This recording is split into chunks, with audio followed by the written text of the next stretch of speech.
હમણાં સોપાટી ઉપર એક દીકરી હાલી જતી હતી કે કોઈક નીકળે ને કરડું મગ કોક હોય, એ કઈક બોલ્યો ને દીકરી સાંભળી ગઈ ને કીધું કે એ કોણ બોલ્યો? ઓલો કે હું બોલ્યો.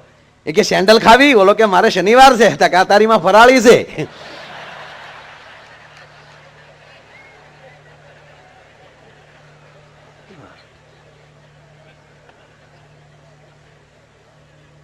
એ વસ્તુ જુદી છે. અને એમાં ઘનશ્યામભાઈ કીધું એમ આ બાળકો બધા અત્યારે હકીકત ભાગશાળી છે ને, આ ખોરડે જન્માય. આપણે જન્મતા વેદ નબળાઈમાં. પણ એક તમને સાથી ઠોકીને કહું કે આપણા માવતર પાસે ભલે વ્યવસ્થા નહોતી, પણ કોઠાહૂજ અને પ્રેમનો જે દરિયો હતો ને સાહેબ, એ કોઠાહૂજ આપીને તો ઇંગ્લિશ મીડિયમની સાઈડ આપણે કાપી ગયેલા છીએ. કાકા મને ખાસ યાદ છે, તમે જે એ માં હાજે હાલી આવતી હોય સાહેબ,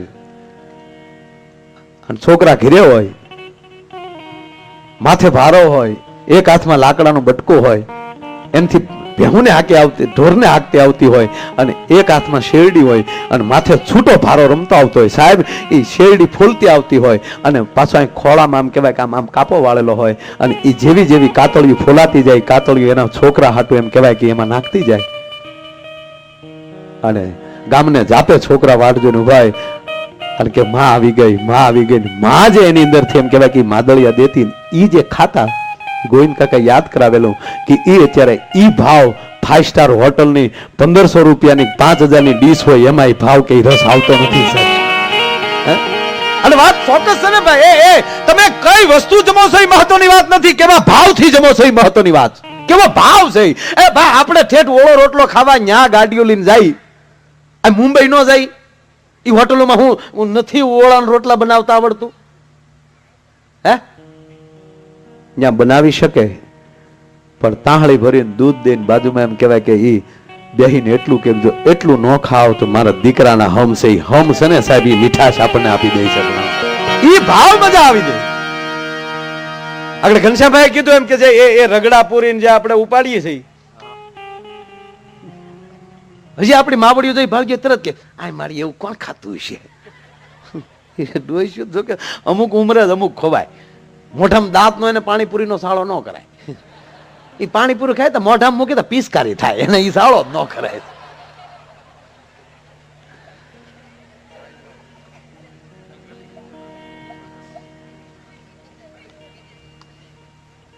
ભાવ વસ્તુ જુદી છે. તમારી પાસે કદાચ 15,000 એકર જમીન હોય પણ ભાવ ન હોય તો, તમારી પાસે 500 કિલો હીરા પડ્યા, હાલો ને 500 કિલો, પણ ભાવ ન હોય તો, તમારી પાસે 50 મણ હોનું પડ્યું હોય પણ ભાવ ન હોય તો, એમ માણસ રૂડા રૂપાળો હોય પણ સાહેબ એને પોતાનો ભાવ ન હોય તો ન્યા કોઈ સારો માણસ આવે નહીં. પણ ભાવ વગરની ભક્તિ નકામી છે. એ ભાવ ઈ જ મહત્વની વાત. જેનામાં ભાવ આવી જાય, જેનામાં લાગણી આવી જાય, જેનામાં મોજ આવી જાય. અમુક ને તો મોજ જ નથી આવતી, કોને ખબર હાવ કંપની ફોલ્ડ હોય એમ. અમુક સર્કિટ ફિટ કર્યા વગર ને આવી આવ્યા. ખરેખર લોજીભાઈ, અમુક તો અમુક પ્રોગ્રામ થાય તો આપણે આમ જ બેઠા.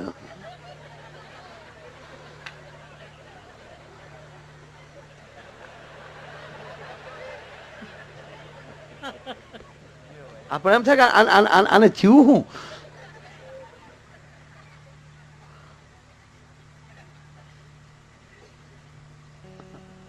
એક જણો હમણાં અમારે તળાજા એક જણો જંતુનાશક દવાની દુકાને આવીને ડબલાને ઘા કર્યો, આવી દવા હું વેચ કે કેમ તા તો ખોલીને પી ગયો.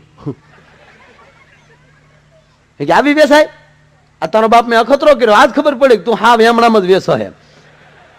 કારણ કે એના તો અખતરા કોણ કરે? બોલો કે તે અખતરો કેમ કે બોલો કે મરી જવું તો પીથી કાંઈ છું નહીં ભલા માણા. ઓલી ઓલો વેપારી છું કે ભાવથી પીવો, ભાવથી. અરે રેવા દે, ભાવ ના દે, આમાં નો ભાવ હાલે યાર.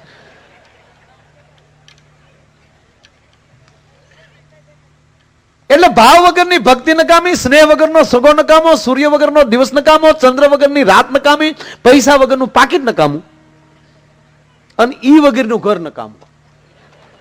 ઘણા વાંઢા આપણને કે આવજો અમારે ઘરે, તારી ઘરે હું તપેલું ધોવા આવું અમારે.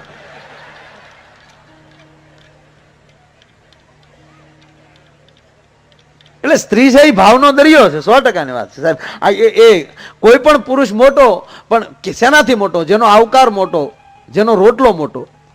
ઈ શેનાથી થાય? ઘરે સારું હોય તો.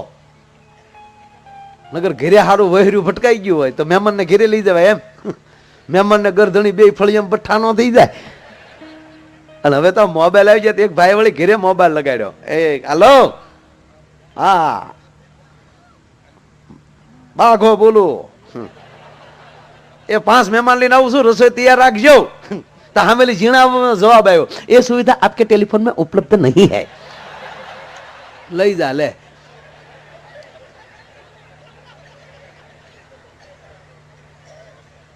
એક બહુ ઝીણો જોક છે, જો સમજાય તો. ઝીણો છે હાવ, સમજવાની કોશિશ કરજો.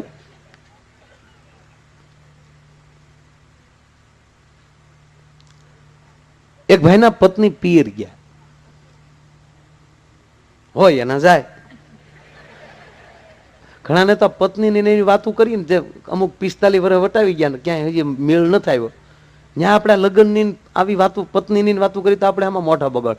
એ વાત ફેરવો, બીજું કરો.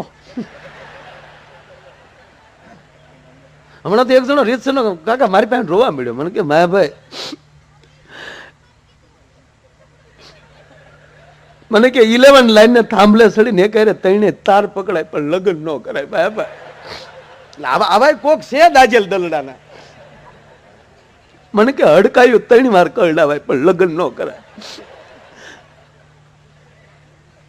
માયાભાઈ ટ્રેન આવતી ત્યારે પાટાડું હોઈ જવાય પણ માંડવામ ન જવાય. અરે મેં કીધું કેમ? મને કે 20 વર્ષ થઈ ગયા લગ્ન છે માયાભાઈ, 20 વર્ષ છે.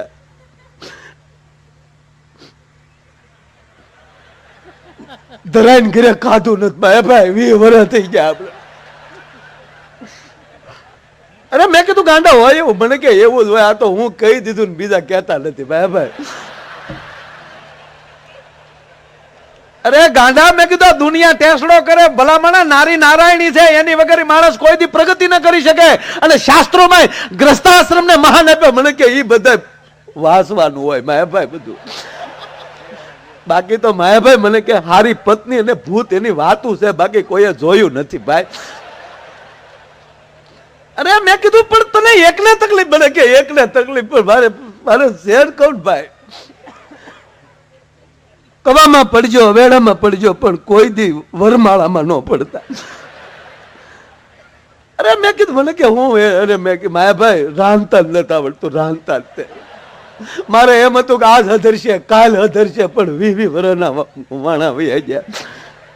રોટલી તો એવી બનાવે, રોટલી વણવા બહેન જે દેશને યાદ કરે એનો નકશો થઈ જાય સીધો. અને શાક તો મને કે માયાભાઈ એવું બનાવે જાણે મીઠાના શાકમાં બટાટાનો વઘાર પીડ્યો હોય એવું. અને દાળની તો વાત જ જાણે એડિયું પીતા હોય માયાભાઈ. અમારા ઘરમાં હજી સુધી કોઈને કબજિયાત નામ નહીં. જો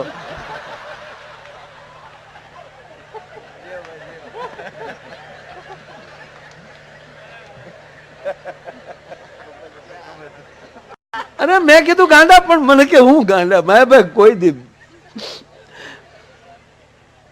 ઈ હાટું કોઈ દી લઈ ગયો તમને ઘેરે? બસ આ હાટું માયાભાઈ. નકામાં ગીત ગાવા ને વોવે વગોવે મોટા ખોરડા.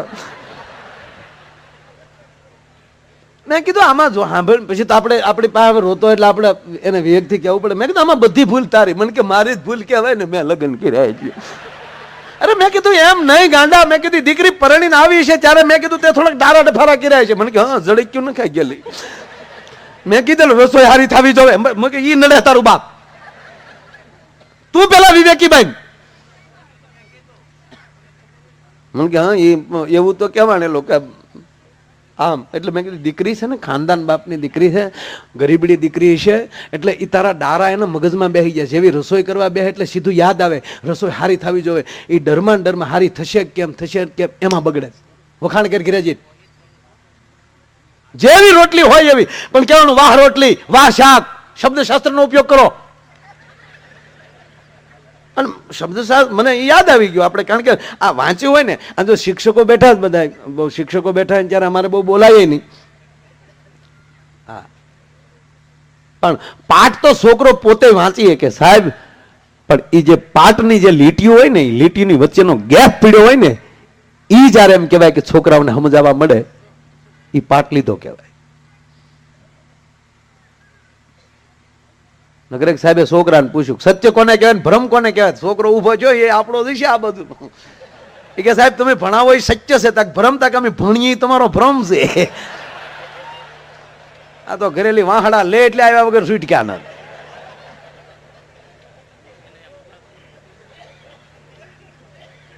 એટલે મેં વાંચેલું થોડું કે એક શબ્દશાસ્ત્રનો નિયમ છે તમે કે કોઈ પણ માણસને એવી અઘરામાં અઘરી બીમારી હોય, કરાય ન કર, પણ મારી વાત તો પૂરી થવા દે. અઘરામાં અઘરી બીમારી ડોક્ટર એમ કહી દે કે ભાઈ આને તમે ઘરે લઈ જાઓ, આની કોઈ હવે દવા હોય નહીં. ઈ માણસને સાહેબ તમે 1 મહિનો ખબર કાઢવા જાઓ, 3 દિવસે એકવાર, 3 દિવસે એકવાર, ખાલી 11 વાર જવાનું છે. અને જ્યારે જાઓ ત્યારે એક જ વાત કે ઓલે વખતે આવ્યો એની કરતા 50% ફેર.